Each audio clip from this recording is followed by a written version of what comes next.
तर चला आज नवऱ्याच्या डब्यासाठी काय बनवणार आहे ते बघूया। आज आपण बनवणार आहे शेवग्याच्या शेंगाची भाजी, ते पण माझ्या स्टाईलमध्ये। तर बघा इकडे शेवग्याच्या शेंगा मस्त बारीक कापून धुवून घेतलेल्या आहे। आता इकडे कुकर घेतलेला आहे, सगळ्या शेंगा मी कुकरमध्ये टाकून घेतलेला आहे।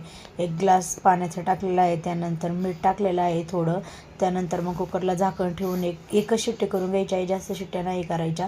अद्रक लसूणची पेस्ट करून घेतलेली आहे आधी, त्यानंतर खोबरं लसूण आणि कांदा टमॅटो हे सगळं भाजून मस्त मिक्सरला मी बारीक करून घेतलेलं आहे। त्यानंतर तेल टाकलं होतं कढईमध्ये, त्यानंतर तेल गरम झाल्यावरती जिरी मोहरी टाकून घेतलेले आहे। आणि इथं माझ्याकडे कढीपत्ता नाही आहे, तुम्ही कढीपत्ता असेल तर टाकू शकताय।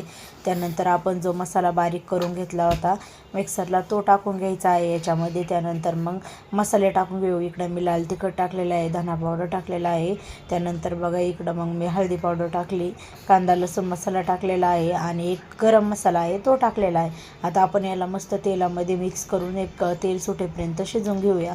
त्यानंतर आपल्या शेंगा पण मस्त कुकरला 1 शिट्टी करून घेतल्या होत्या आणि मस्त शिजल्या होत्या। त्यानंतर मग बघा आपल्या मसाल्यांना मस्त तेल सुटलं होतं। त्यानंतर मग आपण ज्या शेंगा शिजवून घेतलेल्या होत्या त्या याच्यामध्ये टाकून घ्यायच्या आहे। तर अशा प्रकारे आपली टिफिनसाठी भाजी रेडी झालेली आहे। कशी वाटली नक्की कमेंट करून सांगा।